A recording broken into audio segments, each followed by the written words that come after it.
오늘 하나님의 말씀은 출애굽기 10장입니다. 출애굽기 10장 24절에서 29절까지입니다. 출애굽기 10장 24절에서 29절까지 제가 받들어 봉독하도록 하겠습니다. 파라오가 모세를 불러 말하기를 너희가 가서 주를 섬기되 너희의 양떼와 소들은 남겨두고 너희 어린 것들은 너희와 함께 가라 하니 모세가 말하기를 당신께서 우리에게 희생제물과 번제물도 주셔야 우리가 주 우리 하나님께 희생제를 드릴 수 있나이다. 우리의 가축도 우리와 함께 가야 하리니 한 마리도 뒤에 남길 수 없나이다. 이는 우리가 그 중에서 취하여 주 우리 하나님을 섬겨야 하며 우리가 거기에 도착하기까지는 어떤 것으로 우리가 주를 섬겨야 할 것인지 알지 못함이니이다 하더라. 그러나 주께서 파라오의 마음을 완악하게 하시니 그가 그들을 가게 하지 아니하더라. 파라오가 모세에게 말하기를 내게서 물러가고 스스로 주의하여 내 얼굴을 다시는 보지 말라. 내가 내 얼굴을 보는 날에는 내가 죽으리라 하더라. 그러자 모세가 말하기를 당신께서 잘 말씀하셨나이다. 내가 다시는 당신의 얼굴을 보지 아니하리이다 하더라. 오늘 하나님의 말씀 제목은 타협하지 말아야 할 이유입니다. 타협하지 말아야 할 이유. 자, 타협. 우리가 타협이라고 하게 되면 상당히 좀 안 좋은 이미지를 갖고 있죠. 하지만 타협이라는 말은 그게 나쁜 말이 아닙니다. 사실 서로 양보하여서 협의하는 것이 타협이에요. 서로 의견이 다를 때에 서로 간에 좋도록 절충하고 협의하는 것을 타협이라고 말하는 거거든요. 우리는 많은 경우에서 타협을 하면서 합니다. 양보도 하면서 합니다. 의견이 서로 다르게 되면 의견을 일치하기 위해서 이런저런 양보도 하고 접촉점을 찾는 거 아니겠습니까? 세상 민주주의의 원리도요, 사실은 양보와 타협이에요. 오늘날 정치계나 사회에 이런 많은 것들이 너무나 이렇게 힘들게 가는 것은요, 사실상 타협하지 않아서 문제인 것입니다. 의견을 절충하지 않아서 그러는 거예요. 우리는 인간관계의 많은 것들에서요, 타협을 통해서 접점을 찾습니다. 하지만 여러분, 절대 타협하면 안 되는 것이 있으니 그것은 바로 영적인 문제입니다. 세상이 주는 제한, 마귀가 주는 제한에는요, 결코 타협하면 안 됩니다. 왜냐하면 영적인 세계에는 하나님과 마귀 딱 둘만 있기 때문이죠. 우리가 오늘 본 24절에서 파라오는요, 모세에게 의견을 제시합니다. 그런데 가만 보면 이것이 그냥 의견이 아니라 타협안이에요. 타협안. 앞뒤 문맥을 보게 되면 파라오가 이렇게 제시하는 이유가 있습니다. 9번째 재앙을 받고 나서 이 타협안을 제시했는데, 9번째 재앙이라는 얘기는 지금 계속 파라오는 하나님께 심판을 받고 있었단 말이거든요. 이집트는 고난을, 심판을 받고 있었습니다. 실제로 보게 되면 파라오의 신하들이 저 사람들을 보내자고 말합니다. 얼마 동안이나 이 사람이 우리의 올무가 되리이까 그 사람들을 가게 하여 그들로 주 그들의 하나님을 섬기게 하소서. 왕께서는 이집트가 망하는 것을 아직도 알지 못하시나이까 라고 말합니다. 하지만 파라오는 고집을 피우고 있죠. 그러다가 더 이상 견디지 못하니까 타협안을 제시하는 거예요. 가만 보면요, 여기서 타협의 원리가 보입니다. 뭐냐면 우리가 보통 갑, 을 그러지 않습니까? 갑과 을 중에서 누가 타협안을 제시할 것 같으세요? 갑이 제시합니다. 을은요, 타협안을 제시하고 말 게 없어요. 뭔가를 요구하고 요구가 받아들이지 않아도 할 수 없는 것이거든요. 갑이 고집스러운 을을 들어주면서 달랠 때 타협안을 제시합니다. 또 하나 원리가 뭐냐면 타협이라는 것은 승기를 놓친 사람이 제시할 때, 그렇죠? 승기를 잡은 사람은 타협안을 제시할 이유가 없죠. 그냥 밀어붙이면 되죠. 근데 승기를 놓친 사람은요, 적당히 타협하지 않을 시 더 큰 걸 잃게 되기 때문에 타협안을 제시합니다. 지금 파라오가 꼭 그 꼴입니다. 파라오는 이 싸움에서 승기를 놓쳤어요. 패색이 짙은 것입니다. 그런데도 아직도 자기가 갑인 줄 알면서 모세에게 아량을 베풀듯이 타협안을 제시합니다. 하지만 모세는 알거든요. 지금 누가 승리자이고 누가 패배자인지 모세는 분명히 알고 있습니다. 승리를 확신하고 있습니다. 절대 타협안을 들어줄 리가 없겠죠. 들어줬다면 바보가 되는 것입니다. 자, 우리는 보통 영적인 전쟁과 연관돼서 이제 설교하거나 성경 공부하거나 이런 얘기들을 들을 때 말입니다. 타협하지 말라 이런 말을 꽤 많이 듣습니다. 그런데 타협하지 말라는 말을 들을 때 때때로 약간 강요 같은 느낌 받지 않으십니까? 그냥 죽더라도 끝까지 타협하지 말라는 것입니다. 끝까지 견디랍니다. 힘들지만 참으랍니다. 손해를 봐도 무조건 충성하라는 것입니다. 생각해 보세요. 여러분 생각해 보세요. 세상에서 계속 타협하지 않으므로 고생만 하는데 그래도 무조건 충성하래요. 여러분 견딜 수 있는 사람이 얼마나 되겠습니까? 어렵죠. 예, 우리가 충성해야 되는 건 맞는데요. 계속 싸움의 끝이 보이지 않고 고난만 당하게 되고 승리에 대한 어떤 확신이 없어요. 충성할 수 있습니까? 어렵죠. 세상의 왕들은요, 특히 독재자들은 백성들을 자기를 위해서 죽으라고 합니다. 하지만 우리 주님은 정반대죠. 주님이 우리를 위해서 죽어주셨어요. 우리를 위해서 죽어주신 주님께서 우리가 충성하라고 말씀하십니다. 근데 우리에게 충성하라고 말씀하시는 많은 이유가 있지만 그 중에 현실적인 이유를 하나를 말하게 되면 이 싸움은 반드시 이기기 때문입니다. 이 싸움은 이기는 싸움입니다. 주님은 진다는 전제에서 충성을 강요하지 않아요. 이건 지는 전쟁이지만 그래도 나를 위해 충성하거라 이러지 않습니다. 주님이 이미 승리를 해 놓으셨어요. 승리를 해 놓으시고 우리에게 싸우라고 말씀하시는 것입니다.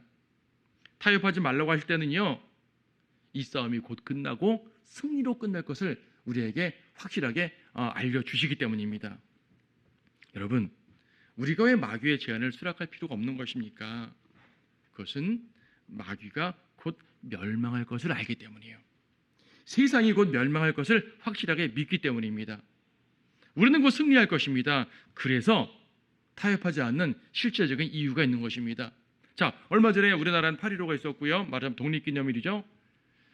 자주 말씀드리지만요, 일제시대의 마지막 부분에서 변절자가 가장 많았다고 그래요. 일제 36년 동안 말입니다. 마지막 4, 5년 정도가 변절자가 가장 많았대요. 어떤 분들은 독립운동을 하다가도 변절하는 거예요. 자, 왜 그들이 변절했을까요? 그들은요, 일본이 망할 줄 몰랐기 때문에 그런 겁니다. 이 상황이 계속 갈 것 같아서 그러는 것이에요. 만약 망할 줄 알았다면, 일본이 확실히 망할 줄 알았다면 변절했을까요? 그들은 몰랐기 때문에 변절한 겁니다. 그렇다고 그들을 두둔하는 건 절대 아닙니다. 그래도 당연히 변절하지 말았어야죠. 변절하지 않고 끝까지 지킨 사람들은 또 뭡니까? 그렇죠? 당연히 지켜야 되는 거 맞습니다.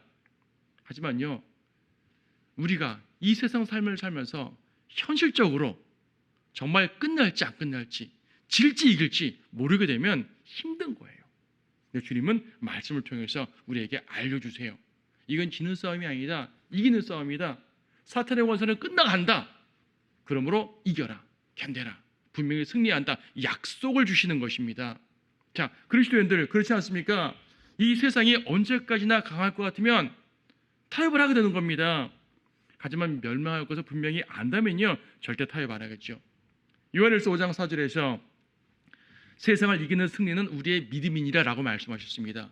믿음으로 세상을 이기는 것이에요. 그런데 믿음으로 세상을 이긴다고 말할 때요, 그 믿음 여러 가지로 설명할 수 있지만 그 중에 하나는 뭐냐면 마귀가 멸망한다는 믿음도 있는 겁니다. 마귀는 멸망할 것이다. 이 세상은 확실히 멸망할 것이다. 여기에 대한 확실한 믿음이 있게 되면 힘 있게 더 싸울 수가 있게 된다는 것이죠. 오늘 본문은 바로 그러한 영적 원리를 잘 보여주는 본문입니다. 24절에서 파로가 타협안을 제시하는데 모세는 보기 좋게 거절합니다.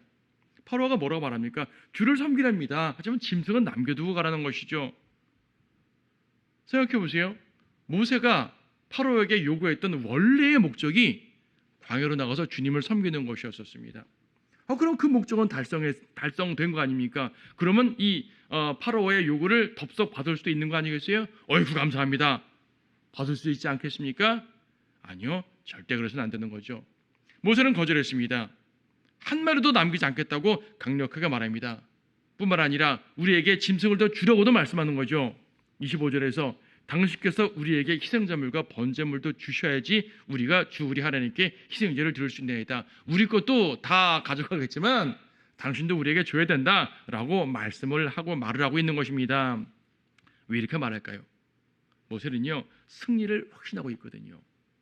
승리를 확신한 자의 여유입니다. 믿음 있는 성도의 강력함입니다. 모세는 지금 파라오의 패색을 보고 있습니다. 파라오가 두려워하는 것을 알고 있습니다. 우리가 마귀와 세상이 어떻게 될 줄 알기 때문에 타협하지 않고 능히 싸워서 이긴다는 사실을 기억하셔야 됩니다.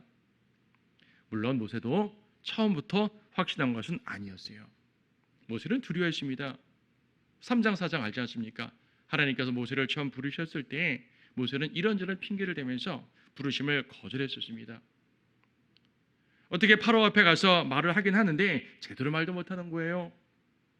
파로에게 말합니다. 내 백성을 보내주시오. 그렇지 않으면 하나님께서 우리를 치실 거예요. 하나님께서는요, 파로에게 내 백성을 보내라. 그렇지 않으면 너의 첫 태생을 죽이겠다고 말씀한 거예요. 이집트를 치겠다고 말씀하신 거예요. 근데 모세는 어떻게 말했습니까? 우리가 하나님께 경배하지 않으면요, 하나님이 우리를 치실 거래요. 거꾸로 말했죠. 왜 그랬습니까? 두려운 것이에요. 모세는 두려웠습니다. 그리고 파로에게 말하고 나왔더니 어떻게 됐습니까? 파로는 너희가 게을러서 그러는 거지 하고 백성들의 노역을 더 심하게 했습니다. 백성들은 모세와 아론을 배척하게 되어버렸죠. 모세는 비난만 받게 되었고요. 모세는 자신감도 잃었고요. 그래서 하나님께 원망도 하죠. 왜 나를 보내셨냐고. 그런데 언제부터 모세가 자신감과 확신을 갖게 되는지 아십니까? 바로 7장부터입니다. 7장은 드디어 파로를 대면한, 이제 파로와 전쟁을 하는 것이에요. 물을 피가 되게 한다든지 하면서 본격적으로 10가지의 재앙을 내리고 있는 것이죠. 자, 7장에서 여러분 다 찾지 않으셔도 됩니다. 7장에서 물을 피로 만듭니다. 나일강이 피가 되어버렸습니다. 근데요, 마법사들이 흉내를 내네요. 흉내냅니다. 마법사들이 흉내내니까 파라오가 볼 때 이건 하나님의 능력이 아니라 마법으로 얼마든지 할 수 있는 거군. 무반응이죠. 그리고요, 당시에는요, 이미 있는 물들은 피가 됐지만 땅을 파서 우물을 파는 것은 먹을 수 있었습니다. 그러니까 파라오는 여유를 부린 거죠. 두 번째 재앙은 개구리 재앙입니다. 8장에 나오는데 개구리들을 불러들였어요. 마법사들이 흉내를 내네요. 파라오도 곧바 이것도 마법사들이 할 수 있는 것이니까 하나님 능력이 아니야. 근데 가만 생각해 보세요. 물이 피가 됐을 때는 우물을 파면 먹을 수 있었어요. 근데 개구리들이 오니까 개구리를 쫓아내야 될 거 아니겠습니까? 마법사들이 우리도 할 수 있습니다. 처음에는 그래 너희도 할 수 있는 거네. 근데 그만 됐어. 좀 없애줘. 못 없애는 거예요. 마법사들이 진짜 능력이 있다면 하나님이 불러들인 개구리를 물리쳐야죠. 물리치지 않고 더 불러들입니다. 고통이 가중됐죠. 이때 파로오가 자기의 패배를 처음으로 인정합니다. 8장 8절 보게 되면 그러자 파로오가 모세와 아론을 불러 말하기를 주께 간구하여 그분께서 개구리들을 나와 내 백성으로부터 치우시도록 하라. 하나님께서만이 개구리들을 치울 수 있다는 사실을 인정한 거예요. 인정한 거죠. 그리고 주님께 간구해 달라고 말합니다. 이때 모세는 9절에서 뭐라 그럽니까? 영광이 내게 있도다. 모세가 교만해서 하는 말이 아니고요. 너는 졌어 그 말입니다. 그리고 10절 뒷부분에는 당신께서 주 우리 하나님과 같은 이가 없는 것을 알게 하리이다. 이 능력은 하나님으로부터 나온다. 하나님께서 승리자시다. 이 사실을 분명히 선포하고 있는 것입니다. 모세는요, 분명히 승리를 확신하고 있는 것이에요. 모세는 더 이상 두려워할 필요가 없는 것이죠. 8장 16절부터는 이가 사람들을 괴롭게 하는 겁니다. 이때부터 마법사가 흉내를 내지 못합니다. 그리고 이것이 하나님의 손길임을 고백하게 되죠. 자, 이제 세 번째 재앙입니다. 세 번째 재앙인데 승리가 확실시되고 있어요. 모세는 더 이상 두려워할 필요가 없습니다. 네 번째 재앙은 8장 20절부터인데 이번엔 파리가 올라옵니다. 이때부터 하나님께서는요, 이스라엘과 이집트를 구별하십니다. 이스라엘이 사는 마을에는 파리가 오지 않고 이집트인들이 사는 마을에만 파리가 괴롭혔던 걸 보게 됩니다. 이때 파로오가 첫 번째 타협안을 제시합니다. 8장 25절. 그러자 파로오가 모세와 아론을 불러 말하기를 너희는 가서 이 땅에서 너희 하나님께 희생제를 드리라. 자, 희생제를 드리랍니다. 너희들 요구하는 게 희생제였지. 오케이, 희생제 드려. 그럼 되는 거 아니야? 근데 멀리 가면 안 되고 딴 데 가면 안 되고 이 땅에서 드려. 자, 파라오는 지금 위기를 느꼈어요. 싸움을 끌어봤자 유익이 없다고 판단한 것입니다. 아직은 자기가 갑이라고 생각을 하는 거예요. 그래서 은혜를 베푸는 척, 아량을 베푸는 척 타협안을 제시합니다. 그런데요, 만약에 모세가 이 타협안을 받았으면 어떻게 됐을까요? 타협안을 받으면, 그렇게 되면 이 한 번의 경배는 했을지 몰라도 이스라엘은 절대로 이집트를 떠나지 못하게 되는 거예요. 이스라엘은 이집트에서 여전히 노예로 살게 되는 것이죠. 파라오는 단지 경배만 허락했을 뿐입니다. 그것도 일시적 경배입니다. 이 한 번으로 끝날 수 있는 것이에요. 내가 너에게 경배 허락했으니까 이제부터 더 열심히 일해 라고 학대했겠죠. 영적으로 말하면 파라오는 마귀고요, 이집트는 세상을 말합니다. 이런 겁니다. 그냥 세상 살면서 주일날 교회나 다녀 라는 거죠. 세상 사람들과 똑같은 행실을 하고 세상 사람들과 똑같은 가치관을 갖고요, 삶의 자료도 바꾸지 말고 삶의 변화 같은 거 갖지도 말고 그냥 교회만 다니는 기독교인을 요구하는 겁니다. 그냥 세상 가운데 세상과 똑같이 살면서 교회만 다니면 그냥 기독교라는 종교를 인정해 주겠다는 것이죠. 이렇게 살면요, 세상도 우리를 미워하지 않을 수도 있습니다. 기독교라는 종교, 수많은 종교 중에 하나로서 존중해 주겠죠. 하지만 하나님께서 원하시는 것은 무엇입니까? 떠나는 것입니다. 희생제는 반드시 광야에서 드려야 되는 것입니다. 이스라엘은 광야에서 하나님을 만나야 됐습니다. 떠난다는 것은 무슨 말입니까? 이집트의 삶을 버린다는 것이에요. 세상의 가치관을 버린다는 얘기예요. 세상의 가치관을 버리고 삶의 변화를 받는다는 말입니다. 어쨌든 모세는 파라오의 말을 거절하고 나왔습니다. 이때 파라오는 타협안을 약간 수정해서 또 하나 말하고 있습니다. 바로 28절인데 8장 28절, 파라오가 말하기를 내가 너희를 가게 하리니 너희가 주 너희 하나님께 광야에서 희생제를 드리되 다만 너무 멀리 가지는 말고 나를 위하여 간구하라. 그래, 가, 좋아, 광야로 가. 하지만 너무 멀리 가지 마. 근데 이 말은요, 첫 번째 타협안과 차이가 없어요. 이 땅에서 드리라는 말과 차이가 없습니다. 그 말이 그 말입니다. 다시 말해서 잠깐 나갔다가 돌아오려는 말이기 때문이에요. 믿긴 믿되 너무 열심히 믿진 마. 광신절처럼 믿지는 마, 그 말입니다. 근데 사실 이 앞뒤 문맥을 보게 되면요, 모세가 이 말을 거절했다는 말이 따로 없어요. 모세는 받아들이는 마음이 있었을 수 있습니다.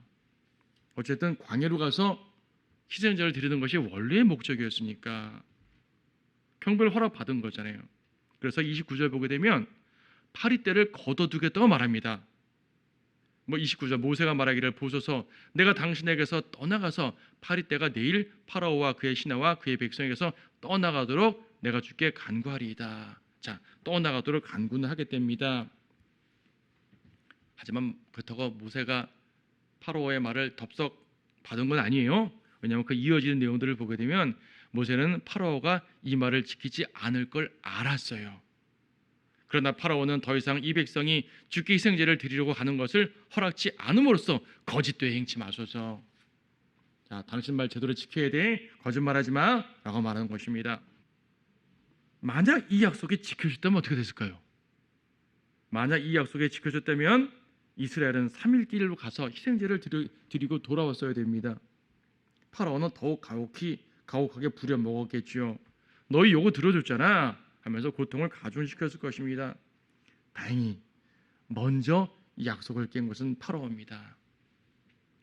파리떼가 사라지니까 다시 교만한 거예요.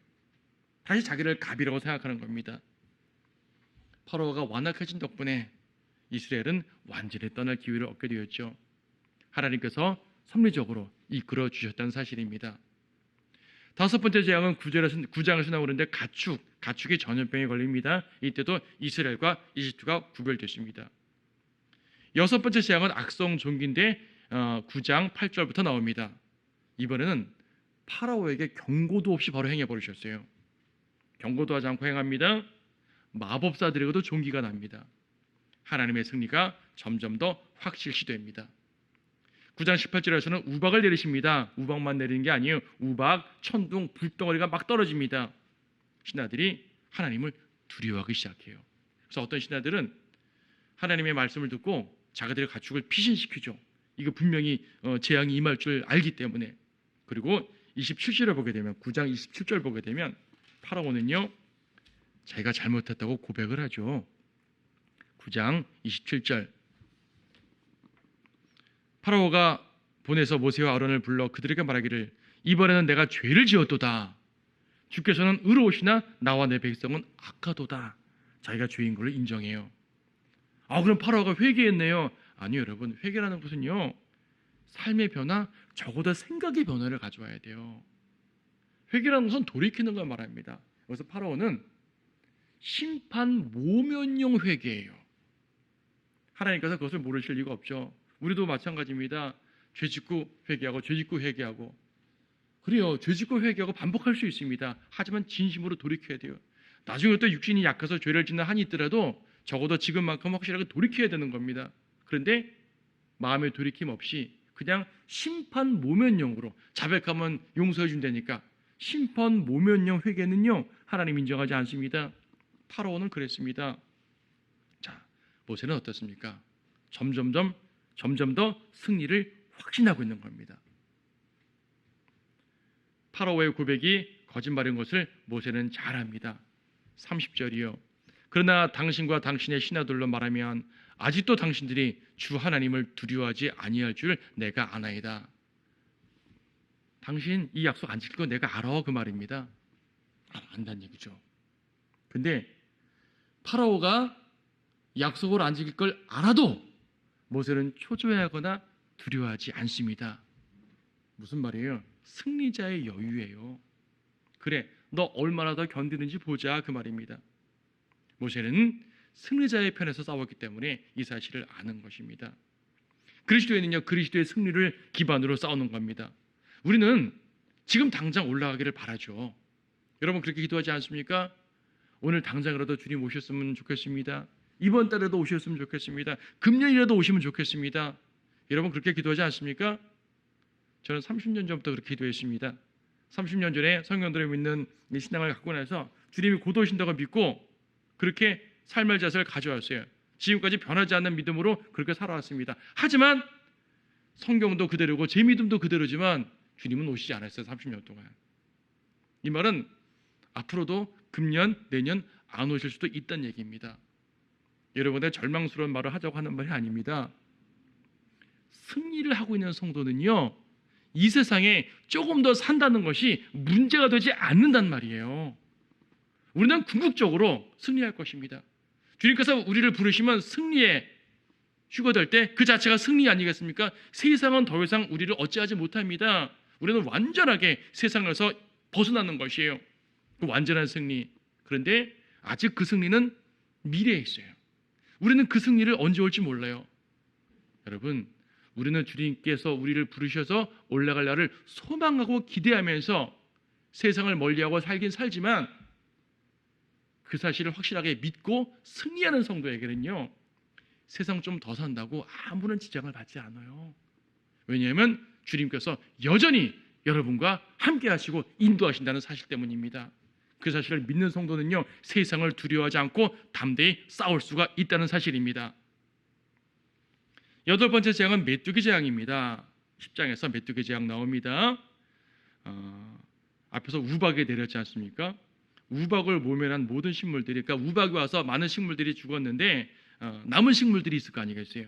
이 모든 식물들을 이제 메뚜기가 먹습니다.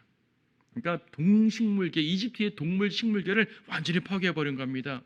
네, 여러분 10장 4절 말씀 보세요. 그렇지 않고 만일 내가 내 백성을 가게 하는 것을 거부하면 보라, 내일 내 지경내로 메뚜기들을 불러들이라. 이것은 지금 아직 메뚜기가 오지 않은 상태입니다. 메뚜기가 온다고 경고하는 상태입니다. 메뚜기가 언제 오냐면 내일 온다는 얘기예요.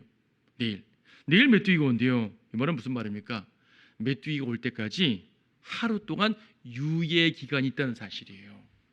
이 동안 뭘 해야 되죠? 회개해야죠. 이스라엘을 보내야죠. 진정한 약속을 해야죠. 실행을 해야죠. 하지만 그렇게 하지 않습니다. 파라오는 돌이키지 않습니다. 만약 내일이 재앙이 내리려면 오늘이 회개의 마지막 날 아니겠습니까? 죄인들이 구원받으려면 지금 받아야 됩니다. 하나님의 유예 기간이 지금 받아야 되는 겁니다. 하나님은 항상 유예 기간을 두셨어요. 노아 때 말입니다. 방주를 만들고 바로 문을 닫지 않으셨거든요. 7일간의 유예 기간을 두셨습니다.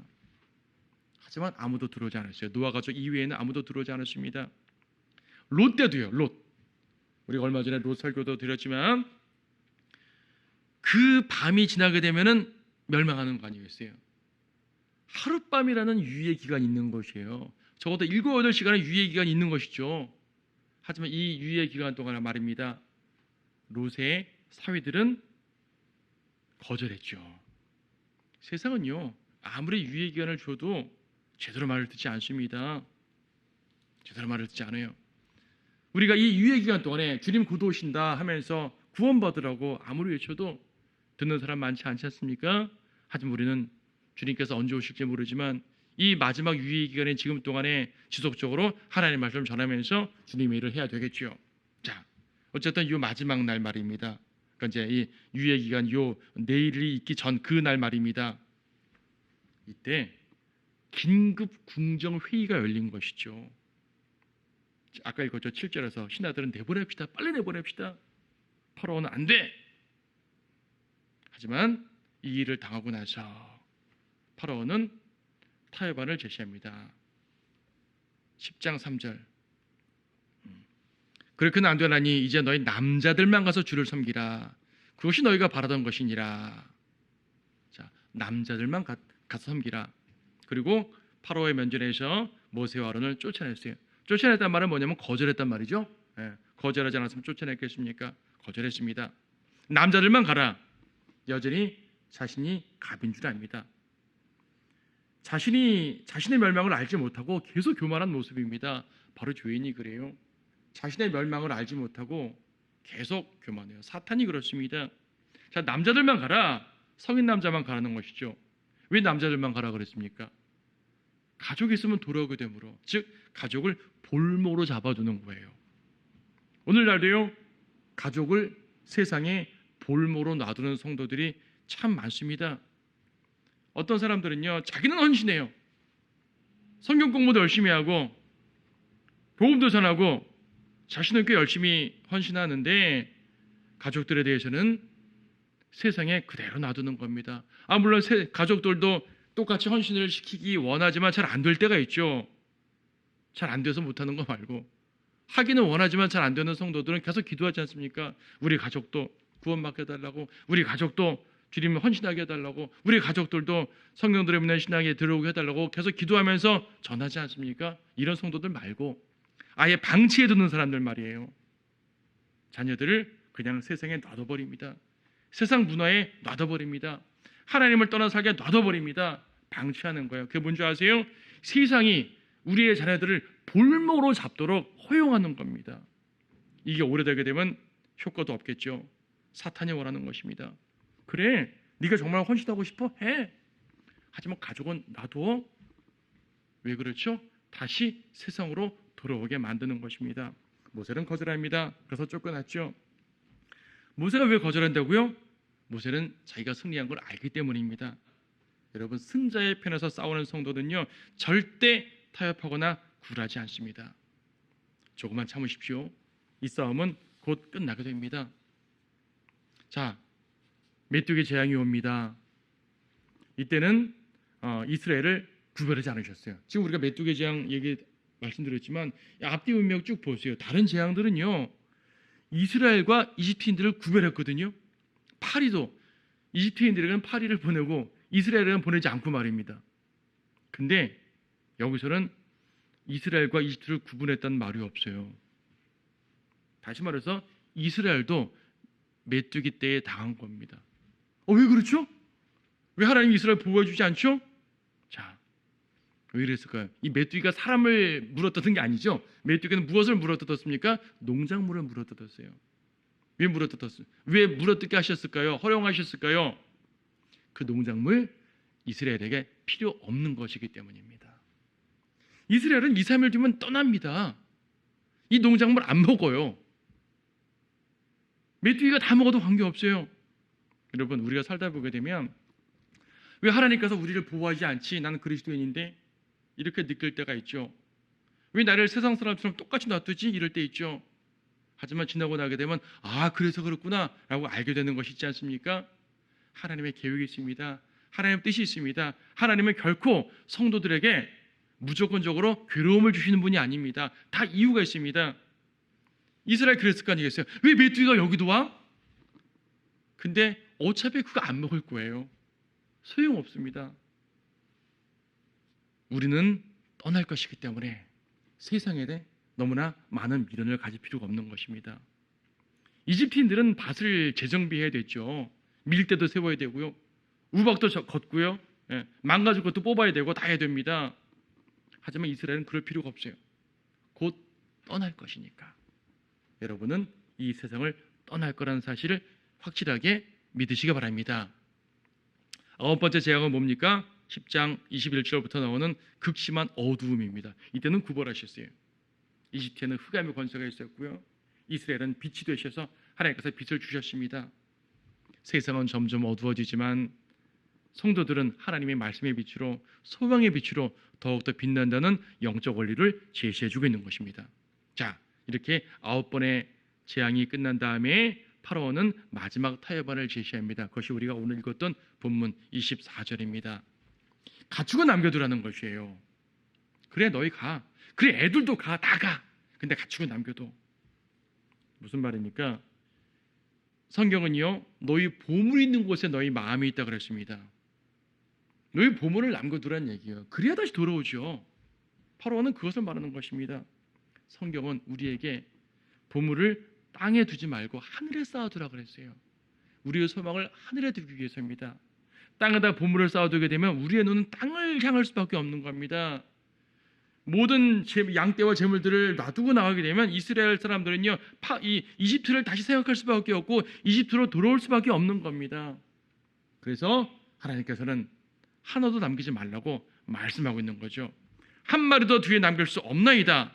여러분, 하나님의 것은요, 이집트에 둘 수 없습니다.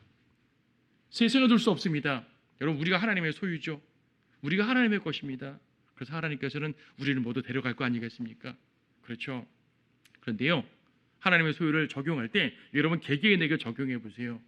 내 몸, 내 지혜, 내 건강, 내 열성, 내 재능, 내 재물, 내 시간, 이 모든 것들이 내 거 같습니까?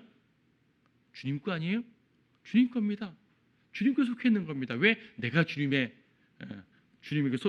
속해 있는 사람이기 때문에, 내가 하나님의 소유이기 때문에 내가 갖고 있는 모든 것들 하나님의 것이에요.